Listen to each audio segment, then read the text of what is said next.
Hello students, welcome to our channel scholarly minds. तो आज हम डील करने वाले हैं BPSC 101 understanding political theory.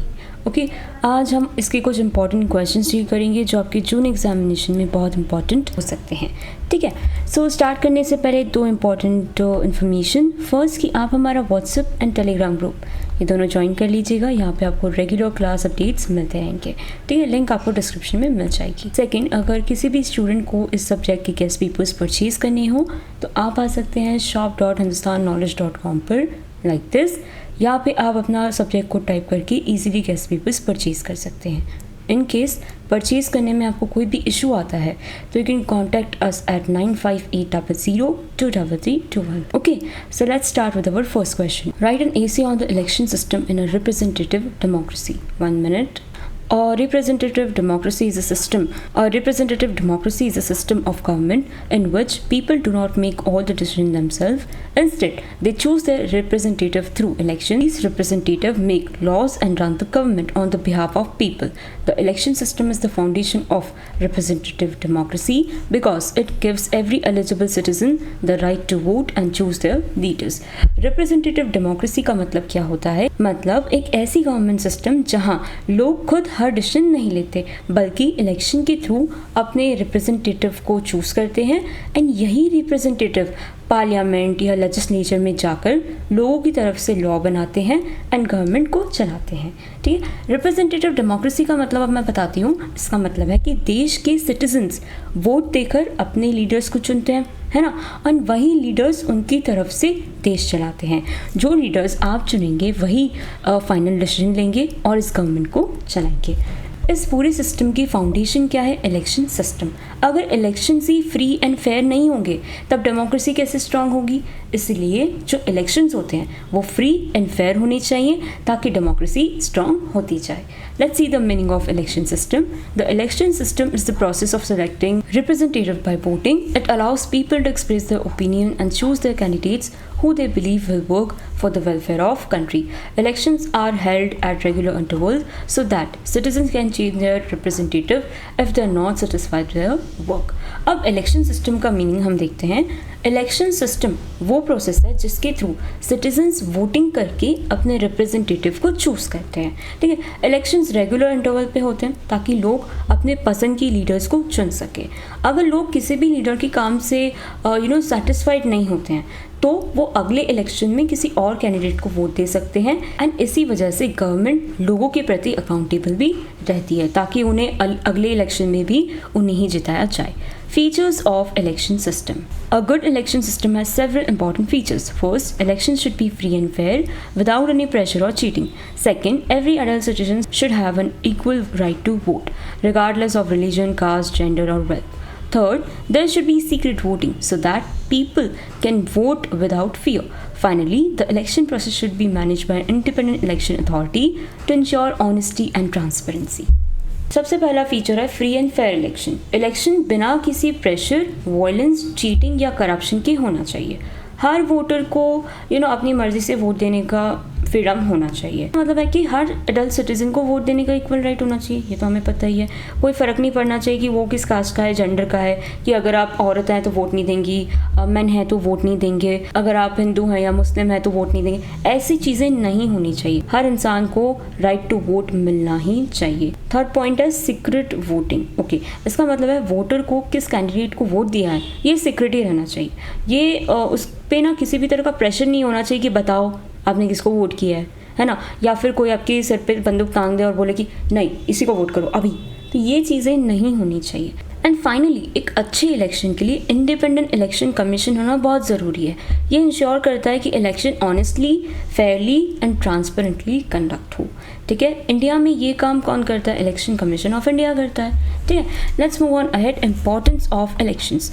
Elections are important because they give people the power to choose their government. They make leaders responsible and answerable to the public. If leaders fail to perform well, people can replace them in next election. Elections also encourage citizens to take part in democratic process and strengthen national unity. They help protect the rights and the freedom of the people. Okay, तो जो लोग रहते हैं वो खुद अपनी सरकार चुनते हैं, किसके थ्रू? वोटिंग के थ्रू। एंड यही चीज़ है डेमोक्रेसी की सबसे बड़ी पहचान होती है। अगर गवर्नमेंट अच्छा काम नहीं करेगी तो लोग क्या करेंगे? लोग अगले इलेक्शन में उनको वोट ही नहीं देंगे। इसलिए लीडर्स जो भी होते हैं वो लोगों के लिए बहुत रिस्पॉन्सिबली काम करते हैं। ऐसा सिर्फ बोलने के लिए है। रेगुलर इलेक्शंस डेमोक्रेसी को मजबूत बनाते हैं एंड डिक्टेटरशिप को रोकने में हेल्प करते हैं। एंड इलेक्शन सिटीजन को पॉलिटिक्स में पार्टिसिपेट करने का भी एक मौका देते हैं। इससे लोग अपने राइट्स एंड ड्यूटीज़ के लिए और ज़्यादा अवेयर होते हैं कि वोट करना उनका अधिकार है, ये उनकी ड्यूटी है, उन्हें करना ही चाहिए ताकि उनके देश का वेलफेयर हो और अच्छे लोगों के हाथ में ये देश जाए ताकि हमारा डेवलपमेंट होता ही जाए एंड हम एक डेवलप कंट्री में कन्वर्ट हो जाए। Help protect the rights and the freedom of people. Election के थ्रू लोग अपनी पसंद की गवर्नमेंट चुनते हैं, है ना, जो इनके राइट्स एंड फ्रीडम की प्रोटेक्शन करे। इसीलिए इलेक्शंस का होना बहुत ज़्यादा ज़रूरी है। Let's see the challenges in the election system. Okay, although the election system is very important, it also faces some challenges. Her cheese challenges face करती ही है।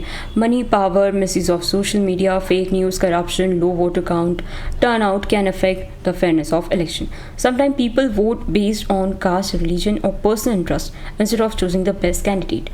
These problems can weaken democracy if they are not properly controlled.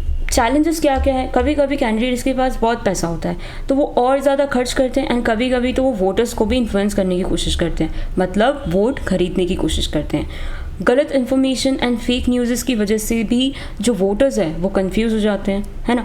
Corruption, कभी कभी corruption election की fairness को affect कर देता है and कई लोग वोट ही नहीं देते हैं। इससे डेमोक्रेसी और भी वीक पड़ जाती है। जब किसी इंसान को गुस्सा रहता है अंदर कि ना ये पार्टी ढंग से काम कर रही है ना ये पार्टी ढंग से काम कर रही है, हमारा फ्यूचर बहुत ही डेंजर में है। जैसे कि मैंने देखा कि अभी कितने पेपर वगैरह लीक हो रहे हैं एंड अल्टीमेटली ये यूथ के दिमाग में एक जहर घोलने का काम कर रहा है। करेक्ट। अब जैसे भी इलेक्शंस आएंगे तो लोग क्या सोचेंगे, अरे कौन वोट देने जाए, ये सब क्या हो रहा है, इतना करप्शन है, इतना पेपर लीकेज है, कौन देगा वोट, नहीं देना वोट।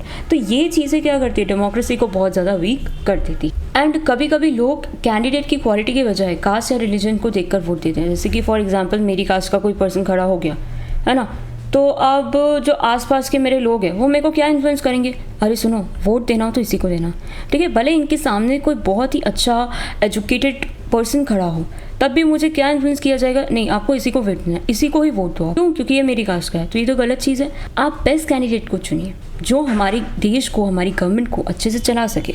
अब ये कास्ट का है, इसका मैं क्या करूँ? कल को पता चले इसी का हाथ था पेपर लीक करने में या करप्शन में, तब मैं क्या करूँगी? तो इसलिए सही कैंडिडेट को चुनना बहुत ज़्यादा ज़रूरी है। Ways to improve election system. The election system can be improve by increasing voter awareness, ensuring strict action against corruption, controlling the misuse of money, and promoting ethical campaigning. Citizens should vote responsibly after understanding the qualities and policies of the candidate. The election authority should use modern technology to make the voting process more secure and transparent. Election system को और better बनाने के लिए voter awareness बढ़ानी चाहिए, corruption पर strict action होना चाहिए, मनी पावर को कंट्रोल करना चाहिए, एथिकल कैंपेनिंग को प्रमोट करना चाहिए एंड मॉडर्न टेक्नोलॉजी का यूज़ करके वोटिंग को और ज़्यादा सिक्योर बनाना चाहिए एंड सिटीजन्स को कैंडिडेट की जो पॉलिसीज़ हैं एंड क्वालिटीज़ हैं उसे देख कर ही वोट करना चाहिए ताकि सही वोटिंग सिस्टम हो एंड हम सही कैंडिडेट को सिलेक्ट कर सकें। ये सारी चीज़ों से हमारा जो वोटिंग है, जो इलेक्शन सिस्टम है, वो सिक्योर होगा एंड ट्रांसपेरेंट भी होगा। The election system is the heart of representative democracy.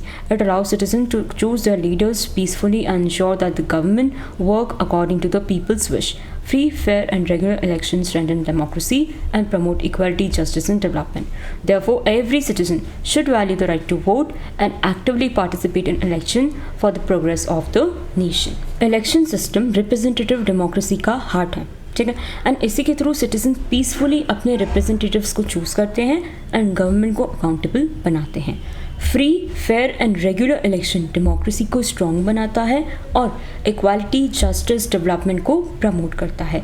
इसीलिए इलेक्शन सिस्टम को रिप्रेजेंटेटिव डेमोक्रेसी की बैकबोन भी माना जाता है, क्योंकि बिना फ्री एंड फेयर इलेक्शन के डेमोक्रेसी सक्सेसफुल नहीं हो सकती। इसलिए हर सिटीजन को राइट टू वोट को वैल्यू देना चाहिए एंड इलेक्शंस में एक्टिवली पार्टिसिपेट करना चाहिए ताकि नेशन का प्रोग्रेस हो। Okay, let's move on to next question. What is political participation? Political participation means the involvement of people in the political process of their country. It includes all the activities through which citizens express their opinion, choose their leaders, and influence government decisions. Political participation is an important part of democratic system because it gives people the right to take part in running the country. Political participation का मतलब है हर citizen अपने देश की political process में actively participate करेगा। Words में जब लोग गवर्नमेंट बनाने, लीडर्स को चूज करने या गवर्नमेंट के डिसीजन को इन्फ्लुएंस करने के लिए किसी भी पॉलिटिकल एक्टिविटी में पार्टिसिपेट करती है तो उसे हम क्या कहते हैं? पॉलिटिकल पार्टिसिपेशन कहते हैं। बहुत लोग सोचते हैं कि पॉलिटिकल पार्टिसिपेशन का मतलब सिर्फ वोट देना होता है, लेकिन ऐसा नहीं है। वोटिंग के अलावा भी बहुत सारे तरीके होते हैं जिनसे जो लोग हैं वो पॉलिटिक्स में पार्टिसिपेट करते हैं। ओके, जैसे कि पॉलिटिकल पार्टी ज्वाइन करना, पब्लिक मीटिंग्स अटेंड करना, पीसफुल प्रोटेस्ट करना, सोशल मीडिया या न्यूज़पेपर के थ्रू अपने ओपिनियन देना, ये सारी चीज़ें किसमें इंक्लूडेड है? पॉलिटिकल पार्टिसिपेशन में इंक्लूडेड है। Let's see the meaning of political participation. Political participation refers to the action taken by the decision to influence the government and public policies. Every citizen has the right to participate in politics either directly or indirectly. It is not limited to voting only. People can join the political parties, attend public meeting, take part in peaceful protest, discuss political issue or contact government representative to solve public problem. Okay, political participation का जो objective होता है वो क्या होता है कि citizen अपनी आवाज़ गवर्नमेंट तक पहुंचाए और पब्लिक पॉलिसीज़ को इन्फ्लुएंस करे। डेमोक्रेसी में हर सिटीजन को ये अधिकार होता है कि वो डायरेक्टली या इनडायरेक्टली पॉलिटिक्स में हिस्सा ले। यानी गवर्नमेंट सिर्फ लीडर्स की नहीं बल्कि सिटीजन की भी रिस्पॉन्सिबिलिटी होती है। ठीक है, ये सिर्फ वोटिंग तक लिमिटेड नहीं रहता। ये जितने भी मैंने एग्जांपल्स दिए थे वो यहीं से दिए थे, एंड ये सारी चीज़ें पॉलिटिकल पार्टिसिपेशन का मतलब है। Okay, let's move on further. Forms of political participation. Political participation can take place in many ways. तो कई सारी तरीके हैं जिससे लोग इसमें पार्टिसिपेट कर सकते हैं। सबसे पहला क्या है? Voting in election. Citizens election में वोट देकर अपना रिप्रेजेंटेटिव चूज करते हैं, एंड ये डेमोक्रेसी की बेसिक एंड पावरफुल एक्टिविटी है। ठीक है, joining political parties. People become member of political parties and help in election campaign and public activities. कई लोग किसी पॉलिटिकल पार्टी के मेंबर बन जाते हैं, वो इलेक्शन कैंपेन में हेल्प करते हैं, मीटिंग ऑर्गेनाइज करते हैं।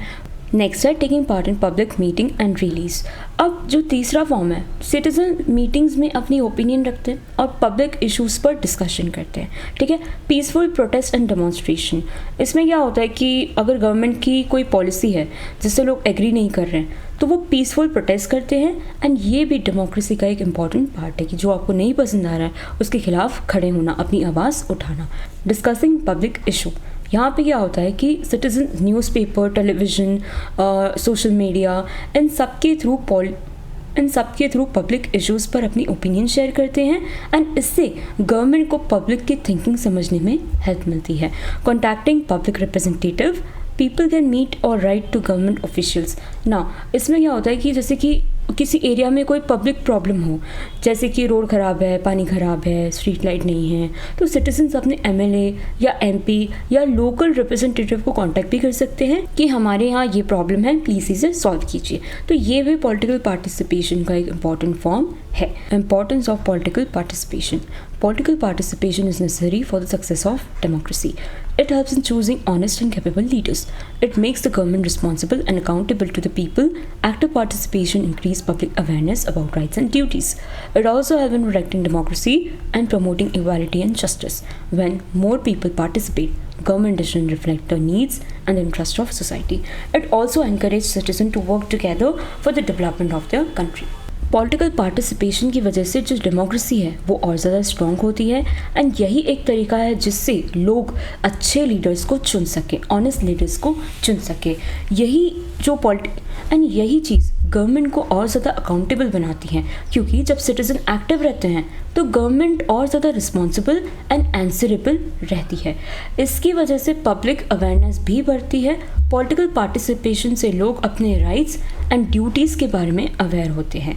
सभी सिटीजन्स को अपनी बात रखने का इक्वल मौका मिलता है, एंड इससे डेमोक्रेसी में इक्वालिटी एंड जस्टिस भी प्रमोट होता है। जब सिटीजन गवर्नमेंट के साथ मिलकर काम करते हैं तो देश का डेवलपमेंट और ज़्यादा फास्ट हो जाता है। इसलिए लोगों को पॉलिटिक्स में पार्टिसिपेट करना चाहिए। कंक्लूजन देखते हैं। Political participation is the foundation of a healthy democracy. It gives citizen opportunity to influence government decision and contribute to the progress of nation. Every citizen should participate responsibly by voting, staying informed, and respecting democratic values. Active political participation helps build a strong, fair, and successful society where the voice of every citizen is heard. Political participation democracy की foundation. ठीक है, ये citizens को government के decision को influence करने और देश के डेवलपमेंट में कंट्रीब्यूशन देने का मौका देता है।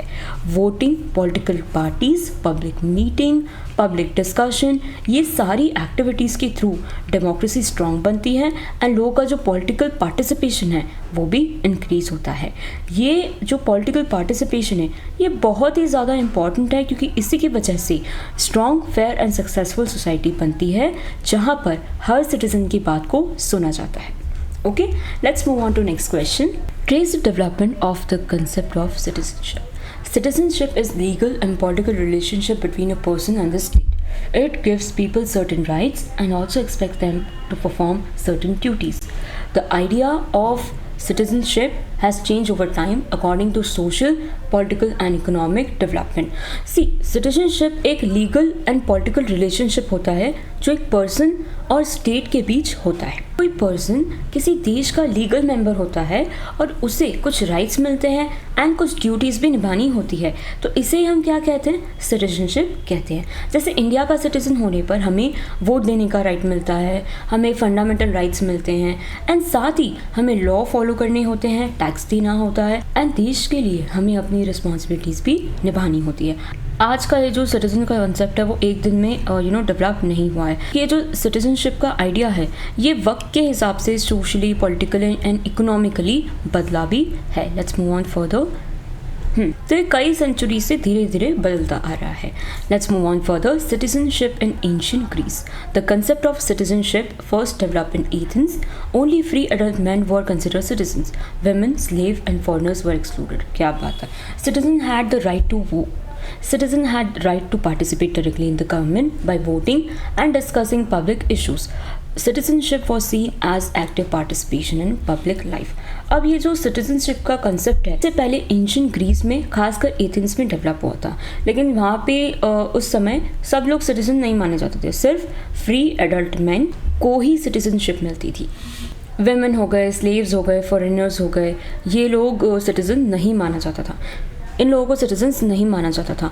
उस समय सिटीजन डायरेक्टली गवर्नमेंट में पार्टिसिपेट करते थे एंड वो वोट देते थे और पब्लिक मीटिंग का हिस्सा होते थे एंड गवर्नमेंट डिसीजन में भी डिस्कशन करते थे। ठीक है, यानी सिटीजनशिप का मतलब सिर्फ एक्टिव पॉलिटिकल पार्टिसिपेशन था। Let's move on further. Citizenship in ancient Rome. In ancient Rome citizenship become more legal than political. Roman citizens enjoyed rights such as protection under law, the right to own property, and the right to appeal in courts. As the Roman Empire expanded, citizenship was granted to many people living in different regions, making it more inclusive than Greek model. Ancient Rome में citizenship का concept और ज़्यादा develop हुआ। यहाँ citizenship सिर्फ politics तक limited नहीं थी, इसमें लीगल राइट्स भी इम्पॉर्टेंट बन चुके थे। रोमन सिटीजन्स को क्या क्या मिला था? लॉ की प्रोटेक्शन मिली थी, प्रॉपर्टी ओन करने का राइट मिला था, कोर्ट में अपील करने का राइट मिला था। तो जैसे जैसे रोमन एम्पायर बढ़ा वैसे वैसे लोगों की सिटीजनशिप भी वैसे और लोगों को भी सिटीजनशिप दी गई थी। इसलिए रोमन मॉडल ग्रीक मॉडल से ज़्यादा इंक्लूसिव माना गया है। Okay, citizenship in middle age. Middle ages में सिटीजनशिप का एक इम्पॉर्टेंट काम था। During the middle age the idea of citizenship decline because of the feudal system. People were mainly loyal to local kings or landlord rather than to a nation. Rights depended on social status and only people living in some town had limited civic rights. Okay. Middle age में citizenship का importance कम हो गया था। उस समय feudal system चला था। Feudal system क्या होता है? ये एक ऐसा सिस्टम है जहाँ पर लोग अपने लोकल किंग या लैंडलॉर्ड के अंडर रहते हैं। उनकी लॉयल्टी नेशन के बजाय लोकल रूलर के लिए होती थी। ठीक है, तो राइट्स भी सबको इक्वल नहीं मिले थे, सिर्फ कुछ टाउन्स के लोगों को लिमिटेड सिविक राइट्स मिले थे। इसी वजह से सिटीजनशिप का जो कंसेप्ट है वो यहाँ पर वीक हो गया था। Modern concept of citizenship. The modern idea of citizenship developed after important events like American revolution and French revolution. These revolutions promoted the ideas of liberty, equality, justice, and popular sovereignty. Citizenship was no longer based on birth or class, but on equal rights before the law. Modern citizenship का जो concept है वो American Revolution and French Revolution के बाद develop हुआ। इन revolutions ने important ideas दिए जैसे कि लिबर्टी, इक्वालिटी, जस्टिस, ये यहीं से आए हैं। सो अब सिटीजनशिप बर्थ या क्लास के बेसिस पर नहीं बल्कि इक्वल राइट्स बिफोर लॉ के बेसिस पर समझी जाने लगी थी। ठीक है, नेक्स्ट है citizenship in 20th century. In the 20th century, citizenship expanded further. People gained not only civil and political rights but also social and economic rights such as education, healthcare, employment, social security. Voting rights were extended to women and marginalized groups, making citizenship more democratic. 20th century में citizenship और भी ज़्यादा expand हुई। अब citizen को सिर्फ civil rights and political rights ही नहीं बल्कि education, health care, employment, social security, ये सारे सोशल एंड इकोनॉमिक राइट्स भी मिलने लगे थे। इस पीरियड में विमेन एंड मार्जिनलाइज्ड ग्रुप को भी वोटिंग राइट्स दिए गए थे। इससे सिटीजनशिप एंड डेमोक्रेसी और ज़्यादा इंक्लूसिव बन चुकी थी। ठीक है, in present time today citizenship includes legal, political, social and cultural rights. Citizens are expected to obey law, pay tax, protect the environment, and participate in democratic activities. Globalization, migration, and digital technology have also influenced the meaning of citizenship. Ideas such as global citizenship and digital citizenship have become important.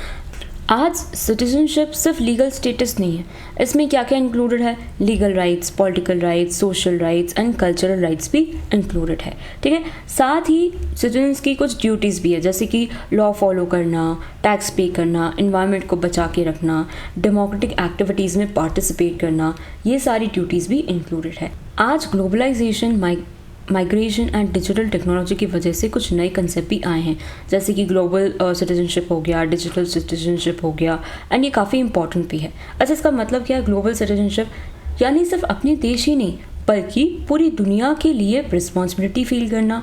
And digital citizenship का मतलब क्या होता है? यानी internet and social media का responsible and ethical use करना। The concept of citizenship has evolved from limited privilege for few people in ancient times to a universal status based on equality, rights, and responsibilities. Today, citizenship is not only about enjoying rights, but also about actively contributing to society and strengthening democracy. Citizenship का जो concept है वो ancient Greece से शुरू हुआ था, है ना, और हमने टाइम टू टाइम देखा कि किस तरह से लगातार वो डेवलप होता चला गया। आज सिटीजनशिप सिर्फ राइट्स तक लिमिटेड नहीं है बल्कि इसमें राइट्स भी हैं, इक्वालिटी भी है एंड रिस्पॉन्सिबिलिटीज़ भी इंक्लूडेड है।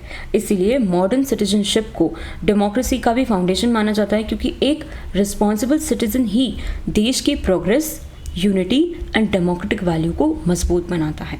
Moving on to next question, write a note on ecological feminism. Ecological feminism, also called ecofeminism, is a theory that connects the protection of nature with the rights of women. It explains that the same system of domination that exploit women also exploit nature. Ecofeminism believes that both women and environment are treated unfairly because of male-dominated social and economic system. The term ecofeminism was used by Frances Doban in 1974. Ecological feminism, जिसे हम eco feminism भी कहते हैं, ये एक ऐसी theory है जो नेचर को एंड वुमेन के बीच का जो रिलेशन है उसे जोड़ती है। ये एक्सप्लेन करती है कि जो वुमेन को एक्सप्लॉइट करते हैं वही लोग नेचर को भी एक्सप्लॉइट करते हैं। इको फेमिनिज्म का मानना है कि विमेन एंड नेचर दोनों को male dominated society and profit oriented system की वजह से नुकसान उठाना पड़ रहा है। अब हम देखते हैं meaning of eco feminism. Eco feminism is made up of two words, ecology and feminism. ठीक है, it says that women and nature are closely connected because both support and nurture life. However, both have often been controlled and exploited and neglected. Eco feminism दो word से मिलकर बना है. सबसे पहला ecology जो नेचर एंड एनवायरनमेंट की study करता है, और दूसरा है फेमिनिज्म, जो वुमेन के इक्वल राइट्स एंड इक्वालिटी की बात करता है। ये थियोरी कहती है कि वुमेन एंड नेचर दोनों ही लाइफ को सपोर्ट एंड नर्चर करती हैं, लेकिन हिस्ट्री में इन दोनों के साथ ही एक्सप्लॉयटेशन हुआ है। इसीलिए अगर हमें सोसाइटी को बेटर बनाना है तो वुमेन के राइट्स एंड एनवायरमेंटल प्रोटेक्शन दोनों पर साथ साथ ही काम करना होगा। Main ideas of ecofeminism, connection between women and nature. अब यहाँ पे मेन आइडियाज़ को हम डिस्कस करने वाले हैं। Connection between women and nature. Women are often seen as care givers who protect and nurture life, just as nature provide food, water and resources for all living being. Eco feminist कहते हैं कि जैसे nature हमें खाना, पानी, हवा, natural resources देती है, वैसे ही वुमेन भी फैमिली एंड सोसाइटी को केयर, सपोर्ट एंड नर्चर करती है। इसी वजह से वुमेन एंड नेचर के बीच एक स्पेशल रिलेशनशिप माना जाता है। Opposition to exploitation. Ecofeminism oppose the exploitation of women, forest, river, animals and other natural resources for profit. Ecofeminism कहता है कि वुमेन का एक्सप्लॉयटेशन भी गलत है और फॉरेस्ट, रिवर, एनिमल, इनका भी जो एक्सप्लॉयटेशन होता है वो भी गलत है, क्योंकि लोग प्रॉफिट के लिए इन्हें डिस्ट्रॉय करते हैं एंड वुमेन के राइट के साथ को एंड वुमेन के जो राइट्स हैं उन्हें भी इग्नोर कर देते हैं, जो कि काफ़ी अनएक्सेप्टेबल है। Gender equality. It supports equal rights and opportunities for women in society, education, employment and decision making. Ecofeminism gender equality को सपोर्ट करता है। ये कहता है कि वुमेन को education, employment, politics, decision making, हर फील्ड में इक्वल अपॉर्चुनिटीज़ मिलनी चाहिए। सोसाइटी तभी बैलेंस होगी जब मैन एंड वुमेन दोनों ही मिलकर इस देश को चलाएंगे, जब दोनों को ही इक्वल रिस्पेक्ट मिलेगा। Environmental protection. Eco feminist believe that protecting nature is necessary for a healthy and peaceful future. Eco feminist कहती हैं कि जो हेल्दी इन्वायरमेंट है उसके बिना ह्यूमन लाइफ पॉसिबल ही नहीं है, इसलिए फॉरेस्ट को बचाना, रिवर्स को क्लीन रखना, पॉल्यूशन कम करना एंड बायोडाइवर्सिटी को प्रोटेक्ट करना बहुत ज़्यादा ज़रूरी है। ये सब फ्यूचर जनरेशन्स के लिए भी ज़रूरी है। Sustainable development. The wise use of natural resources so that future generation can also benefit from them. पहले हम सस्टेनेबल डेवलपमेंट देखते हैं। इसका मतलब है कि नेचुरल रिसोर्सेज का ऐसा यूज़ करना जिससे आज की जनरेशन की नीड्स तो पूरी हो जाएं, लेकिन फ्यूचर जनरेशन के लिए भी हम रिसोर्सेज बचा कर रखें। ठीक है, इकोफेमिनिज्म इसी टाइप के डेवलपमेंट को सपोर्ट करता है। इंपॉर्टेंस ऑफ इकोफेमिनिज्म, क्यों ज़रूरी है ये, let's see. Ecofeminism is important because it create awareness about both environmental conservation and women's empowerment. It encourages people to respect nature instead of exploiting it. It highlights the valuable role of women in protecting food, protecting forests, water and biodiversity. Many women have led environmental movements and have shown that caring for nature helps society as a whole. क्यों ज़रूरी है? सबसे पहला women के empowerment के लिए। ये women के राइट एंड इक्वालिटी को प्रमोट करता है। ये लोगों को नेचर की इम्पोर्टेंस समझाता है एंड एनवायरनमेंट की प्रोटेक्शन के लिए मोटिवेट करता है। साथ में ये कहता है कि नेचर का सिर्फ यूज़ नहीं बल्कि रिस्पेक्ट एंड प्रोटेक्शन भी होना चाहिए। आप यूज़ करके भाग जाओ ऐसा नहीं, आप इज्जत करो, आप उसका ध्यान रखो। ठीक है, मतलब नेचर का ध्यान रखो। ये फ्यूचर जनरेशन के लिए भी क्लीन एंड हेल्दी इन्वायरमेंट बनाए रखने पर जोर देता है। अब इसके हम एग्जाम्पल देखेंगे। A well known example is the Chipko movement in India. In this movement village human hug the trees to stop them from being cut down. Another important eco feminist thinker is Vandana Shiva, who has worked to protect biodiversity, promote sustainable farming and support women's role in environmental conservation.